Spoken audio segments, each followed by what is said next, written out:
بتائیے کہ سب سے پہلے آپ کا جو کیس ہے وہ کیا ہے اور آپ کو پروٹیکٹیو بیل مل گئی ہے، کب تک پیش ہو رہے ہیں کراچی میں؟ کراچی میں ود ان 10 days ہونا ہمیں انشاءاللہ 10 دن کے اندر اندر ہوں گے پیش. 295 کا ایک ہے کراچی میں ایڈری تھانے میں، کافی پرانا ہے، ود ان 10 days ہو جائیں گے انشاءاللہ. اچھا بٹ صاحب کل یہ خبر چلی تھی کہ جناب آپ کو ڈیپورٹ کر دیا گیا، اس میں کتنی صداقت ہے؟ نہیں سر، بالکل بلشٹ سی بات ہے، کوئی ڈیپورٹیشن نہیں ہوئی اور ڈیپورٹ ہو کے انسان بزنس کلاس میں واپس نہیں آتا. میں بزنس کلاس میں آیا ہوں. میرا ویزا ضرور کینسل ہوا کیونکہ ان کو یہاں سے کچھ ہوم آفس کو یو کے بہت اسٹرکٹ ہے ان چیزوں کو لے کے. ہوم آفس میں ریکویسٹ کی ہے کہ اس پہ 295 کا کیس ہے، پھر اور بھی بلاسفیمی کے کیسز ہیں، جس کی وجہ سے انہوں نے میرا ویزا کینسل کر دیا. میرا سال کا ویزا تھا، بٹ میرے جو وہاں کے سالیسیٹر ہیں، جو میرے لائر وہاں کے ہیں یو کے، انہوں نے ایڈمنسٹریٹر جو ہے نا وہ ریویو کو چیلنج کر دیا ہوا ہے. انشاءاللہ ہوپ فلی جو ہمارا ویزا رہتا ہے وہ ریوائیو ہو جائے گا، واپس آ جائے گا.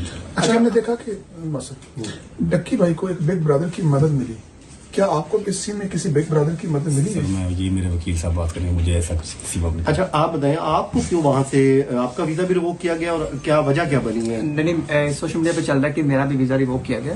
میرا ویزا نہیں ریووک کیا گیا، میرے پاس برٹش سٹیزن شپ ہے اور میرے پاس میرے اوپر بھی 2 FIR ہیں. ایک جو ڈکی والی آئی 196/25 اس کے اندر انہوں نے مجھے پیچھے میں ڈالا ہوا ہے اس FIR کے اوپر. اچھا. اور جو دوسری FIR میرے اوپر ہے وہ 252/25 ہے، وہ بھی گیملنگ کی میرے اوپر FIR دی ہوئی ہے. تو دونوں FIR میں ہم نے بیل شیل لیا اسلام آباد ہائی کورٹ سے اور اب ہم متعلقہ عدالت میں پیش ہوں گے انشاءاللہ اور آگے پروسیڈ کریں گے اس کو. اچھا جو ڈکی بھائی کے ساتھ ہوا، جو انہوں نے ویلاگ میں انکشافات کیے ہیں، کیا انہوں نے آپ سے بعد میں شیئر کیے تھے؟ کیا یہ آپ کو لگتا ہے کہ یہ کیا ہوا کیا ہے؟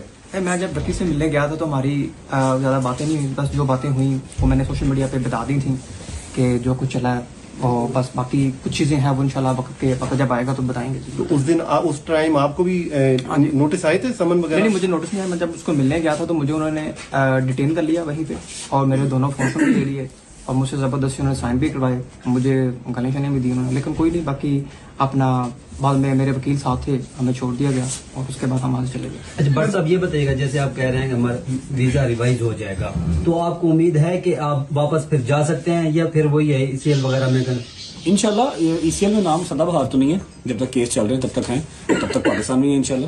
اس کے بعد بھی پاکستان ہے، لیکن یہ کہ ٹریول بین کسی بھی کنٹری کا لگوانا کیوں اپنے اوپر.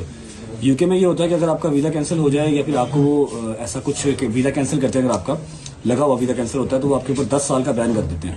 تو بین نہیں لگوانا کسی بھی کنٹری کا، آپ کو وزٹ کے لیے کبھی بھی کہیں جانا پڑ سکتا ہے، جس کی وجہ سے میں نے چیلنج کیا. ادروائز تو کر دیتے بین، رہنا میں نے پاکستان میں ہی ہے. اچھا یہ بتائیے بٹ صاحب، ڈکی بھائی کے بارے میں بھی بہت ساری باتیں کی گئی، ان کا نیکسس ہوتا ہے، یہ باقاعدہ پتہ نہیں مختلف اسائنمنٹ پکڑتے ہیں، پھر عام جو لوگ ہوتے ہیں، عام جو ویور ہوتا ہے آپ لوگوں کا، اس کو اس میں ٹریپ میں ڈالتے ہیں، وہ لاکھوں روپے اور بڑی لمبی ڈبیٹ ہے، فی الحال کیس کے بارے سے بات کریں گے.